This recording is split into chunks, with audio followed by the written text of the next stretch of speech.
Michael Shelton de la brasserie Shelton. Bièrerie. Bièrerie. Oui.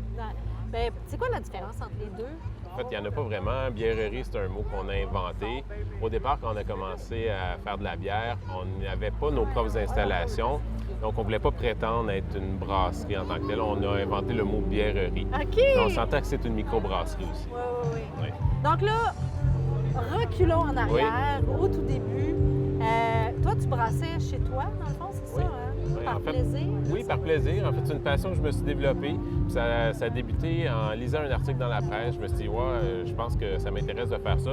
Puis le lendemain, j'étais allé m'équiper. J'ai brassé une bière. Elle était très bonne déjà. Là, ça fait 15 ans de ça. Puis, petit à petit, le rêve est né d'avoir ma propre brasserie puis de commercialiser mes produits, les faire goûter aux autres. OK. Fait que, j'ai gagné quelques concours par-ci, par-là, à travers le Canada. Puis ça nous a ouvert les portes là, pour aller passer une entrevue, si on veut, chez Hochelag Brasserie Distillerie, qui débutait aussi à ce moment-là. Ils ont goûté nos bières, on avait déjà un packaging qui était prêt, on avait un plan d'affaires, on était sérieux, puis ils ont finalement accepté de nous produire. C'est un gros risque quand même, mais le marché a bien répondu. Bon, là, ça fait 6 ans et demi de ça. Donc, c'est en 2017 que moi et ma conjointe, Maude Bergeron, on a parti l'entreprise Bièrerie Shelton. Fait que c'est une histoire familiale. Oui. Puis encore aujourd'hui, là, c'est une entreprise familiale. Ma plus vieille fille, elle travaille avec nous à brasserie à temps partiel là, durant ses études. Mon père est à la brasserie aussi. Mon frère il travaille là aussi. Alors, là, on est rendu à une dizaine d'employés. Puis c'est des membres de la famille, entre autres. Oui, entre autres. Mais sinon, oui, on a engagé là, des gens. Là, on est assez fiers de ça. Là. Ah oui, puis vous êtes situé sur le bord de l'autoroute 20, littéralement. Oui, à Saint-Mathieu-de-Belleuil, sorti 109. On a commencé notre production en décembre 2022. Puis là, on a ouvert entre-temps la boutique, le salon de dégustation au 2e étage. On a une belle terrasse. On a de la nourriture qui vient accompagner la bière. Donc, oui, c'est ça. Donc, à Saint-Mathieu-de-Belleuil, c'est super accessible. Juste à la sortie, les gens peuvent arrêter à la boutique et repartir rapidement. Puis, Mais c'est tellement... Écoute, c'est parfait, là. T'es sur l'autoroute 20, t'arrêtes, tu casses la croûte en même temps. Oui, tout à fait. On a de la nourriture, puis on a des super bonnes pizzas, des nations de nachos, des trucs à grignoter aussi. Puis ça faisait... En fait, on a loué l'endroit avant que ça soit construit. C'était avant la pandémie. Oui, c'est ça. Hein? J'allais dire, ouvrir dans ce temps-là, c'était... Il faut avoir la foi, là. On l'avait. On a cherché longtemps avant d'avoir le local idéal. Puis, franchement, là, c'est l'endroit qu'on a trouvé. C'était pas loin de où est-ce qu'on habite. Puis, c'était très accessible pour tout le monde.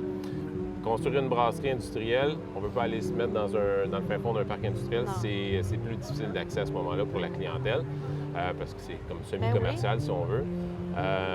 Puis là, c'est ça. On a eu d'avance quand ils ont commencé à construire, là, la pandémie est arrivée. Ça a été excessivement long. Ah, mon Dieu!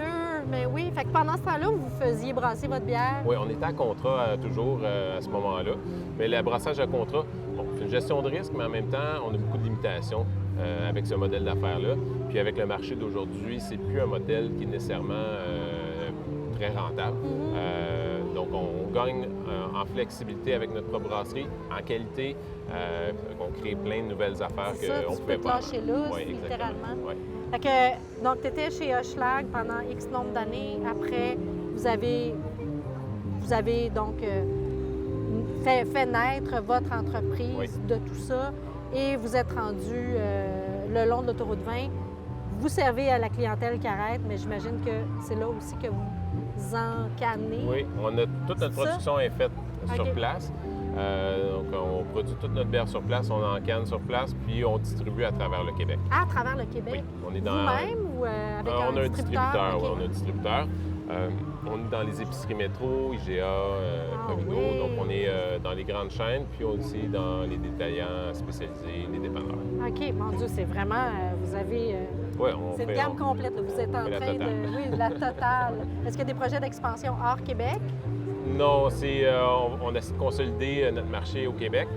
C'est un marché qui est difficile en ce moment, donc il faut... Pourquoi c'est difficile en ce moment? Il y a beaucoup de microbrasseries au Québec. Oui, oui, oui. L'espace tablette est limité. Puis la clientèle semble avoir diminué sa consommation d'alcool actuellement. Donc, il faut essayer de gagner la clientèle. On essaie beaucoup de consolider le marché local, donc en attirant des gens à la brasserie, de leur faire vivre une expérience, puis de leur faire découvrir la marque Shelton. Puis après ça, bien, ils repartent avec des canettes de la boutique. Oui. C'est vraiment localement qu'on essaie davantage de s'implanter, mais on a la capacité de fournir le Québec aussi. OK. Puis on offre aussi du brassage à contrat. Donc, on essaie de redonner aux suivants. OK. Ça nous a permis de nous partir en affaires. Tout à fait. Donc, on brasse déjà 3 brasseries à contrat. Il y en a une 4e qui s'en vient. Puis, on offre aussi à la clientèle, surtout commerciale, mais certains particuliers aussi qui en ont demandé, des canettes personnalisées. C'est ça, je pensais, oui. Comme tu fêtes le 50e anniversaire de quelqu'un, tu peux Oui. faire une série. Tout à fait. Il y a un minimum à respecter, OK. mais on va mettre certains de nos produits dans les canettes des entreprises comme ça qui vont nous fournir une canette personnalisée. On va aussi offrir un brassage à contrat pour des restaurants. Ah ça, oui? on le fait aussi. OK. Le minimum est un petit peu plus gros à ce moment-là. Mais est-ce que tu étais un entrepreneur dans l'âme déjà à la base? C'est ça que tu Non, faisais, mais ou pas en du fait, tout? je me suis découvert une passion, non seulement en brassage, mais aussi en entrepreneuriat. Wow! J'aime beaucoup ça. C'est excessivement varié. Oui.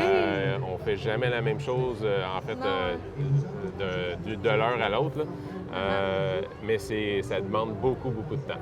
Oui, c'est clair. C'est des heures de 75 à 80 heures semaine en ce moment. ouais, hein? Donc, Mais pas c'est une reposant. entreprise familiale, Oui. alors vous voyez malgré tout. Oui, tout Écoute, à fait. l'émission s'appelle Fierté d'ici. En terminant, j'aimerais savoir c'est quoi ta plus grande fierté? Je pense que c'est d'avoir concrétisé mon rêve de partir une brasserie comme ça et maintenant de pouvoir offrir un emploi à une dizaine de personnes actuellement. Puis ça, c'est en croissance. Ah, c'est Donc, magnifique. ça, c'est une fierté. Ah ben écoute, toutes mes félicitations. Merci C'est sûr que je vais aller vous visiter, vraiment. Là, Vous êtes la bienvenue. Merci infiniment. Puis ben nous, c'est ce qui met fin à cette belle émission. J'espère qu'on vous a donné le goût de découvrir les bières d'ici, les saveurs d'ici. En tout cas, moi, c'est ça que je m'en vais faire tout de suite dès que la caméra se ferme. Bye, à la semaine prochaine.